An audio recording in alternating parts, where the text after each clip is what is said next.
Welcome back everybody. Snagro Open University News Reporting and Editing Block 1 Basics of Journalism എന്നതിലെ unit 1 evolution of journalism എന്ന ആദ്യ പാഠത്തിലാണ് നമ്മൾ ഉള്ളത്.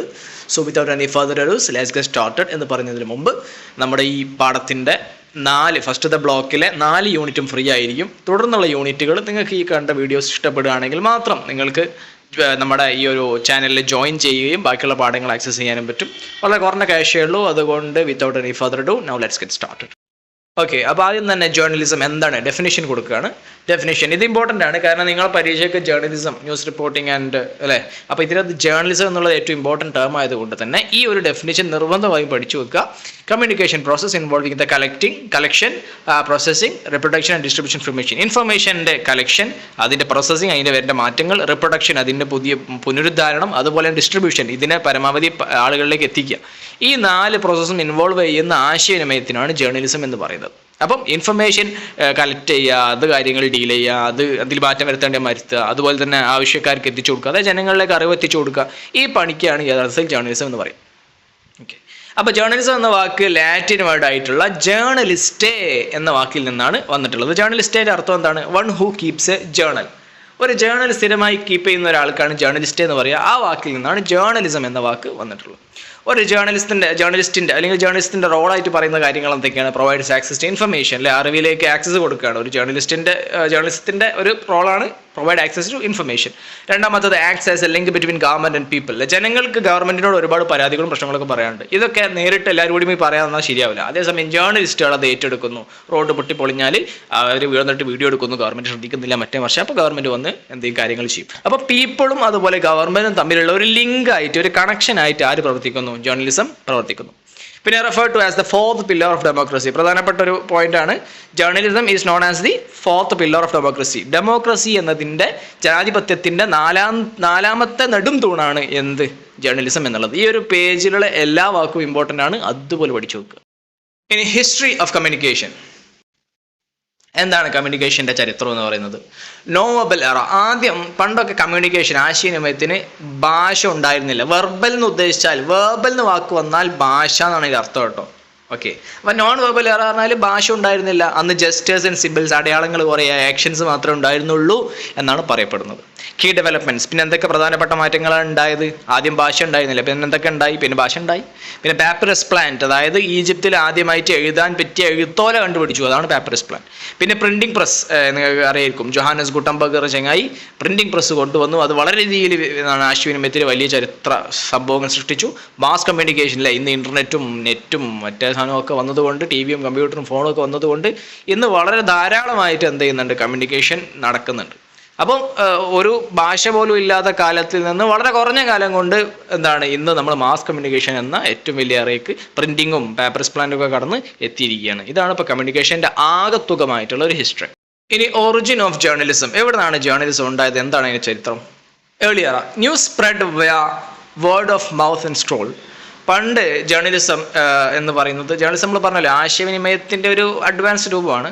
പണ്ട് ന്യൂസ് ഒരു സ്ഥലത്തു നിന്ന് മറ്റൊരു സ്ഥലത്തേക്ക് എത്തിയിരുന്നത് വേർഡ് ഓഫ് മൗത്ത്, ആരെങ്കിലും പറഞ്ഞു കൊടുക്കലാണ്. ഒന്നെങ്കിലും ഇവിടുന്ന് വിളിച്ചു പറയും, സുനോ സുനോ സുനോ, ഈ ചോട്ടാ ഭീമ കണ്ടു കഴിഞ്ഞാൽ നിങ്ങൾ കാണാം, അല്ലേ, കേൾക്കൂ കേൾക്കൂ കേൾക്കൂ എന്ന് പറഞ്ഞിട്ട് ഇങ്ങനെ ഉറക്കം വിളിച്ചു പറയും. അല്ലെങ്കിൽ നാട്ടുകാരെ അങ്ങോട്ട് സംസാരിക്കും. അപ്പോൾ ഒന്നെങ്കിൽ നമ്മളെ വായി കൊണ്ടായിരുന്നു പണ്ട് ന്യൂസ് സ്പ്രെഡ് ചെയ്തിരുന്നത്, അല്ലെങ്കിൽ സ്ക്രോൾസ്. ഇപ്പോൾ രാജാക്കന്മാരൊക്കെ ആണെങ്കിൽ അവരിങ്ങനെ ഒരു തുറക്കണ ടൈപ്പ് ഇങ്ങനെ ഒരു പേപ്പർ ഇങ്ങനെ തുറക്കും, എന്നിട്ട് അത് വെച്ചിട്ടാണ് സംസാരിക്കുക, അല്ലേ. അപ്പോൾ പണ്ട് ന്യൂസ് സ്പ്രെഡ് ചെയ്യുന്നുള്ളത് ഒന്നെങ്കിൽ ആരെങ്കിലും പറയണം, അല്ലെങ്കിൽ ഇതുപോലത്തെ സ്ക്രോളുകൾ, എന്തെങ്കിലും എഴുത്തോലകളൊക്കെ എഴുതി കൊണ്ടുവന്നാലേ അതിലൂടെ മാത്രം ന്യൂസ് സ്പ്രെഡ് ചെയ്തിരുന്നുള്ളൂ. പിന്നെ ഏൻഷ്യൻ്റ് സ്ക്രൈബ്സ് ഡോക്യുമെൻറ്റഡ് ഇവൻറ്റ്സ്. പിന്നെ എന്താണെന്ന് വെച്ചാൽ പണ്ടുള്ള എഴുത്തുകാർ, സ്ക്രൈബ്സ് പറഞ്ഞാൽ എഴുതാൻ വേണ്ടി മാത്രം ഇരിക്കുന്ന ആളുകളുണ്ട്, അവർ കാര്യങ്ങളൊക്കെ ഡോക്യുമെൻ്റ് ചെയ്യുമായിരുന്നു. അപ്പോൾ നമ്മൾ കുറേ പഴയ ചരിത്രമൊക്കെ കിട്ടുന്നത് കുറേ കുഴിച്ചുണ്ടാക്കുമ്പോൾ കുറേ പഴയ പുസ്തകവും എഴുത്തോലൊക്കെ കിട്ടും. അപ്പോൾ ഈ സ്ക്രൈബ്സ് എഴുതി വെക്കുന്ന കാര്യങ്ങളാണ്. അപ്പോൾ അന്ന് നടന്ന കാര്യങ്ങൾ സ്ക്രൈബ്സ് എഴുതി വെച്ചതുകൊണ്ടാണ് പണ്ട് കാലങ്ങളിൽ ന്യൂസൊക്കെ ഇന്ന് നിലനിൽക്കുന്നത്. Printing revolution. പിന്നെ ഈ ഒരു കാലം കഴിഞ്ഞ് പിന്നെ വന്നൊരു കാലമാണ് എന്ത്? പ്രിന്റിംഗ് റെവല്യൂഷൻ എന്ന് പറയുന്നത്. ആദ്യമായിട്ട് പ്രിന്റിംഗ് കണ്ടുപിടിച്ചത് ചൈനയിലാണ്.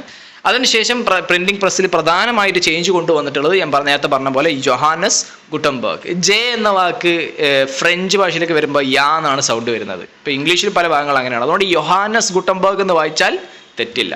1455 യോഹാനസ് ഗുട്ടൻബർഗ് എന്ത് ചെയ്തിട്ടുള്ളത്? പ്രിന്റിംഗ് പ്രസ് കൊണ്ടുവന്നിട്ടുള്ളത്. Spread of newspaper, books and magazine. Printing വന്നതോടുകൂടെ ന്യൂസ് പേപ്പറുകൾ, പുസ്തകങ്ങൾ, മാഗസിൻ അങ്ങനെ ആയിട്ട് വലിയ ചേഞ്ച് വന്നിട്ടുണ്ട്. അതിനുശേഷം industrial revolution, telegraph and telephone, അങ്ങനത്തെ സാധനങ്ങളൊക്കെ ഇറങ്ങി അല്ലേ. പണ്ട് പേപ്പറും പുസ്തകം മാത്രമേ ഉണ്ടായിരുന്നുള്ളൂ. പിന്നെ ടെലിഗ്രാഫും ടെലിഫോണും, പിന്നെ ഇൻട്രൊഡക്ഷൻ ഓഫ് റേഡിയോ ആൻഡ് ടെലിവിഷനും എല്ലാം കൂടി അങ്ങ് വന്നപ്പോൾ വല്ലാത്ത മാറ്റമാണ് ഈ ഒരു ഫീൽഡിൽ ഉണ്ടായിട്ടുള്ളത്. അപ്പോൾ പണ്ട് വെറും തൊള്ളപടായി മാത്രമേ ഉണ്ടായിരുന്നുള്ളൂ. പിന്നെ അത് പുസ്തകങ്ങളായി, പിന്നെ പ്രിൻറ്റിംഗ് ആയി, അത് ന്യൂസ് പേപ്പർ മാഗസിനായി, പിന്നെ ഫോണുമായി, റേഡിയോ ടെലിവിഷനായി. ഇന്നിപ്പം പറയണ്ടല്ലോ അല്ലേ, എല്ലാം അതിൻ്റെ അക്കരെത്തിയിട്ടുണ്ട്. ഇനി പ്രിന്റിംഗ് എറയെ കുറച്ചുകൂടി ഡീറ്റെയിൽ ആക്കുകയാണ്. ഹിസ്റ്റോറിക്കൽ മൈൽ സ്റ്റോൺസിലെ പ്രിന്റിംഗിലേക്ക് ചേർക്കുന്ന സമയത്ത് ഞാൻ പറഞ്ഞു ചൈനയിലാണ് ഫസ്റ്റ് കണ്ടുപിടിച്ചത്. ജോഹാനസ് ഗുട്ടൻബർഗ് ആണ്, അല്ലെങ്കിൽ യോഹാനസ് ഗുട്ടൻബർഗ് ആണ് പിന്നെ പ്രിന്റിംഗിൽ കണ്ടുപിടിച്ചത്. ഇതിനുശേഷം ഫസ്റ്റ് നോൺ ന്യൂസ് പേപ്പർ, ആദ്യമായിട്ട് ന്യൂസ് പേപ്പർ കണ്ടുപിടിച്ചിട്ടുള്ളത് റോമിലാണ് ആദ്യമായിട്ട് ന്യൂസ് പേപ്പർ ഇറങ്ങിയിട്ടുള്ളത്. അതിൻ്റെ പേരായിരുന്നു ആക്ട ഡിയൂർണ എന്ന ന്യൂസ് പേപ്പറാണ് ആദ്യമായിട്ട് ഉണ്ടായിരുന്നത്. റോമിലാണ് കണ്ടുപിടിച്ചത്. ഇന്ത്യയിലെ ന്യൂസ് പേപ്പറിന്റെ ചരിത്രം നോക്കുകയാണെങ്കിൽ Bengal gazette 1779 James Augustus hiki കൊണ്ടുവന്ന ബംഗാൾ ഗസറ്റാണ് ഇന്ത്യയിലെ ആദ്യത്തെ ന്യൂസ് പേപ്പർ. അതിനുശേഷം കേരളത്തിൽ നോക്കുകയാണെങ്കിൽ രാജസമാചാരം എന്ന് പറഞ്ഞിട്ടുള്ള 1847 പത്രമാണ്.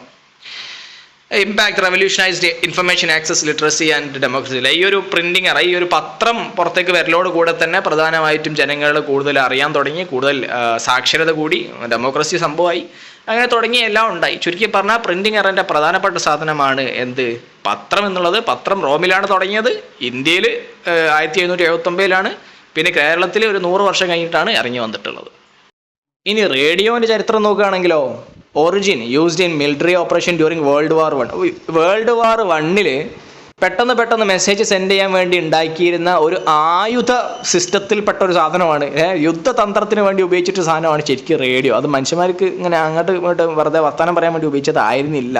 ശരിക്കും അത് യുദ്ധത്തിന് വേണ്ടിയിട്ട് പെട്ടെന്ന് ഇൻഫർമേഷൻ എത്തിക്കാൻ വേണ്ടി ഉണ്ടാക്കിയ സാധനമായിരുന്നു. പിന്നെ അത് അങ്ങോട്ട് എന്തായതാണ്, നാട്ടുകാർക്ക് മൊത്തം ഉള്ളതായതാണ്.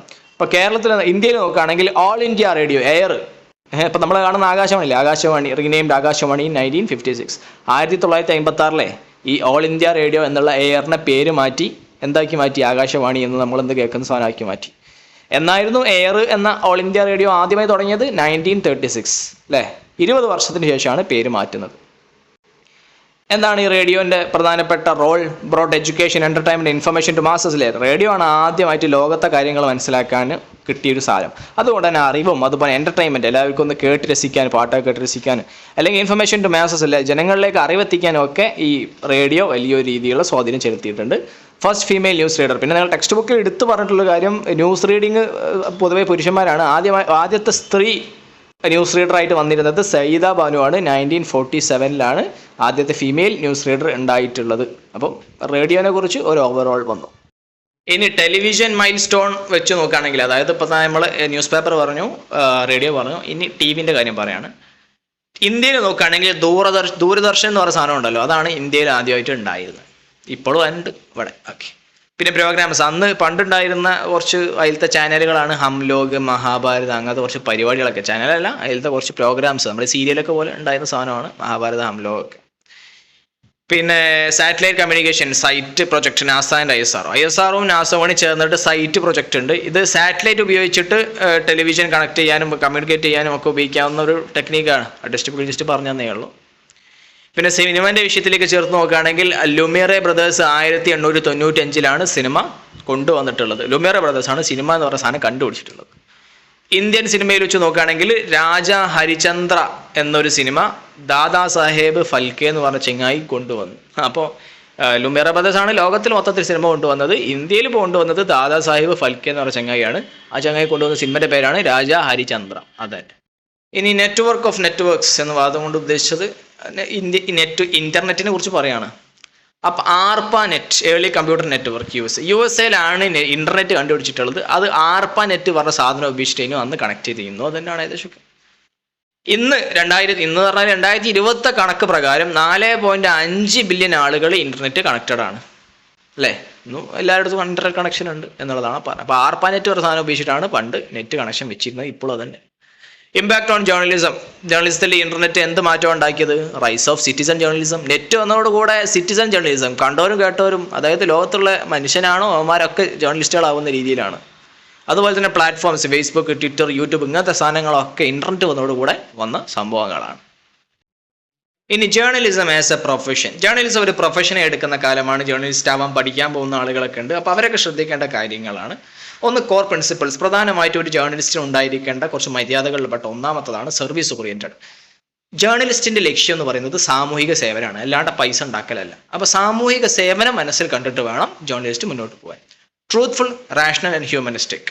സത്യസന്ധമായി, റാഷണൽ യുക്തിപരമായി, ഹ്യൂമനിസ്റ്റിക് മനുഷ്യത്വപരമായിട്ട് വേണം പ്രവർത്തിക്കാൻ. അല്ലാതെ ഒരു കുട്ടി മരിച്ച എന്തോ ദുരൂഹസാഹചര്യത്തിൽ മരിക്കുക, കൊല്ലപ്പെടുന്നതോ സംഭവിച്ച സമയത്ത് ഈ ജേർണലിസ്റ്റുകൾ ചെയ്യുന്ന അമ്മൻ്റെ അടുത്ത് പോയിട്ട് നമുക്ക് വിഷമമുണ്ടോ, നമുക്ക് വിഷമം ഇല്ലേ എന്ന് ചോദിച്ച് കരയിപ്പിക്കുന്ന സ്വഭാവമാണ് ഇന്നത്തെ കാലം. അപ്പം മനുഷ്യത്വം കുറച്ച് ഉണ്ടാവണം, അതേപോലെ റാഷണൽ യുക്തിപരമായിട്ട് കുറച്ചൊന്ന് ഇടപെടണം, കുറച്ച് ബുദ്ധി ഉപയോഗിക്കണം ചുരുക്കം. പിന്നെ ട്രൂത്ത്ഫുൾ, സത്യസന്ധമായി ചെയ്യണം. ഇത് ഓരോ വാർത്ത കാണുമ്പോൾ നമ്മൾ എടുത്തു നോക്കുമ്പോൾ ഒരു ബന്ധം ഉണ്ടാവില്ല. അവരെ എഴുതി വെച്ച കാര്യവും പറയുന്ന കാര്യമായിട്ട് ഒരു ബന്ധം ഉണ്ടാവില്ല. അപ്പം അങ്ങനത്തെ കളവ് പറയാൻ പാടില്ല. സത്യസന്ധമായി യുക്തിപരമായി മനുഷ്യത്വം കാണിച്ചു വേണം ഒരു ജേർണലിസ്റ്റ് ആവാൻ. ഓക്കെ. പിന്നെ പ്രൊഫഷണൽ എത്തിക്സ്. പ്രൊഫഷനിലേക്ക് എത്തുന്ന സമയത്ത് ജേർണലിസ്റ്റ് ഒരു പ്രൊഫഷനെ എടുക്കുന്ന സമയത്ത് പ്രൊഫഷണലി കുറച്ച് കാര്യങ്ങൾ പരിഗണിക്കേണ്ടതുണ്ടാവും. അതിൽ പെട്ടതാണ് obligation to inform and educate public. ഒരു ജേർണലിസ്റ്റ് ലക്ഷ്യം എന്ന് പറയുന്നത് പബ്ലിക്കിനെ, ഇന്നത്തെ സമൂഹത്തെ വിഷയം അറിയിച്ചു കൊടുക്കുകയും അവരെ പഠിപ്പിച്ചു കൊടുക്കുകയാണ്, അല്ലാണ്ട് അവരെ പൈസ ഊറ്റുക എന്നുള്ള ലക്ഷ്യം മാത്രമല്ല. അപ്പോൾ അവരെ പഠിപ്പിക്കുക, അവർക്ക് വിഷയങ്ങൾ അറിയിച്ചു കൊടുക്കുക എന്നുള്ളതാണ് ലക്ഷ്യം വേണ്ടത്. Adherence to ethical and objective reporting, അല്ലേ? മാന്യമായ, എത്തിക്കൽ എന്ന് പറഞ്ഞാൽ മാന്യമായെന്ന് നമുക്ക് അർത്ഥം വെക്കാൻ പറ്റും. അതായത് ധാർമ്മികമായെന്ന് പറയാം. അതായത് ശരിയായ രൂപത്തിലുള്ള ഒബ്ജക്റ്റീവ് റിപ്പോർട്ടിങ്, ശരിയായ രൂപത്തിൽ പ്രത്യേകിച്ച് എങ്ങോട്ടും ചായ്വ് കാണിക്കാതെ, അതായത് നിങ്ങളിപ്പോൾ ഏതെങ്കിലും ഒരു പാർട്ടിൻ്റെ ആളാണെങ്കിൽ ആ പാർട്ടിയിലേക്ക് ചായ്വ് കാണിക്കാതെ വിഷയം പച്ചയിൽ നേരെ ചൊവ്വേ പറയാനുള്ള ഒരു രീതി കീപ്പ് ചെയ്യണം. എന്നാലേ അത് പ്രൊഫഷണലിസം ആവുള്ളൂ. അപ്പോൾ പ്രൊഫഷണൽ എത്തിക്സിൽ പെട്ടതാണ് ജനങ്ങളെ പഠിപ്പിച്ചു കൊടുക്കുക, വിഷയം അറിയിക്കുക എന്നാണ് ലക്ഷ്യം. പറയേണ്ട കാര്യങ്ങൾ നേരെ ചൊവ്വേ പറയാം. ഇവിടെയൊക്കെ ചെരിഞ്ഞിട്ട് ഒരു പ്രത്യേക കാഴ്ചപ്പാടിലൂടെ പറയേണ്ട ആവശ്യം ഒന്നും ഇല്ല. ഇനി സബ് കാറ്റഗറീസ്. ഈ ഒരു ജേർണലിസ്റ്റിൻ്റെ കീഴിൽപ്പെട്ട കാര്യങ്ങളാണ് ഇൻവെസ്റ്റിഗേറ്റീവ്, അല്ലെ? Sports, crime, paparazzi journalism. അതായത് പല ടൈപ്പ് ജേർണലിസം ഉണ്ട്. ഇതൊക്കെ ജേർണലിസ്റ്റിൻ്റെ കീഴിൽപ്പെട്ടതാണ്. നമ്മൾ ഓരോന്ന് ഇതിലൂടെ പറയും. ഓക്കെ. അപ്പം ചുരുക്കി പറഞ്ഞാൽ നമ്മൾ ഇതിനകത്ത് റീക്യാപ്പ്, എല്ലാത്തിനും അവസാനത്തെ റീക്യാപ്പ് ഉണ്ടാവും. ചുരുക്കി പറഞ്ഞാൽ നമ്മൾ ജേർണലിസത്തിൻ്റെ എവല്യൂഷനെ കുറിച്ച് പറഞ്ഞു. പണ്ട് ഒന്നുമില്ല, സംസാരം തന്നെ ഇല്ല. പിന്നെ ഓറൽ കമ്മ്യൂണിക്കേഷന്, പിന്നെ ഡിജിറ്റൽ മീഡിയയ്ക്ക് നമ്മൾ എത്തി. ഡെമോക്രസിക്ക് വളരെ വലിയ, അല്ലേ, 4ാം തൂണാണെന്ന് പറഞ്ഞു. പബ്ലിക് അവയർനെസ്സിന് വളരെ ആവശ്യമുള്ള കാര്യമെന്ന് പറഞ്ഞു. ഇന്നത്തെ പ്രധാനപ്പെട്ട ഒരു പ്രശ്നം ഇന്നത്തെ സൊസൈറ്റി നോക്കുകയാണെങ്കിൽ ഫേക്ക് ന്യൂസ് ഒരു ലോഡ് വരുന്നു എന്നുള്ളതാണ്. എത്തിക്കൽ ഡയലമാസ്, അതായത് ചെയ്യുന്ന കാര്യം ധാർമ്മികമാണോ ഇല്ലേ എന്ന് പലർക്കും അറിയില്ല. ആൻഡ് മെയിൻറ്റെയിനിങ് ഇൻറ്റഗ്രിറ്റി, അല്ലേ? അതായത് ഒരു നിലനിൽപ്പിന് വേണ്ടിയിട്ട് എന്ത് തെണ്ടിത്തരം കാട്ടുന്ന ഒരു കാലമാണ് എന്നുള്ളത്. മാന്യമായി മുന്നോട്ട് പോകാൻ പറ്റുന്നില്ല. അപ്പം സിറ്റിസൺ ജേർണലിസം പോലത്തെ പുതിയ സാധനങ്ങളെ എല്ലാ ജനങ്ങൾക്കും ജേർണലിസ്റ്റ് ആവാനുള്ള അവസരങ്ങളൊക്കെ ഇന്നത്തെ കാലത്തുണ്ട്. ഇൻട്രസ്റ്റ് വന്നതോടുകൂടെ പിന്നെ നമ്മൾ റേഡിയോ, ടെലിവിഷൻ, ന്യൂസ് പേപ്പറിനെ പറ്റിയൊക്കെ വളരെ ഡീറ്റെയിലായി പറഞ്ഞു. അതാണ് ഈ പാഠത്തിൽ മൊത്തത്തിലുള്ളത്. ഇനി നിങ്ങൾക്ക് പരീക്ഷയ്ക്ക് മുമ്പായിട്ട് ചെയ്തു നോക്കാവുന്ന കുറച്ച് ചോദ്യങ്ങളാണ്. ഈ ചോദ്യങ്ങൾക്ക് ഉത്തരം നിങ്ങൾ കണ്ടുപിടിക്കുകയാണെങ്കിൽ തീർച്ചയായും നിങ്ങൾക്ക് എന്ത് കിട്ടും? ഫുൾ മാർക്ക് കിട്ടും. കാരണം ഇതിൻ്റെ അകത്ത് വരാൻ സാധ്യതയുള്ള എല്ലാ ചോദ്യവും ഇവിടെ കൊടുത്തിട്ടുണ്ട്. അപ്പോൾ ഇതെല്ലാ പാഠത്തിനും ഉണ്ടാവും, എല്ലാ പാഠത്തിനും ഇതുപോലെ ഉണ്ടാവും. അപ്പം അടുത്ത വീഡിയോയിൽ കാണാം. Until next time, till then, bye bye, take care.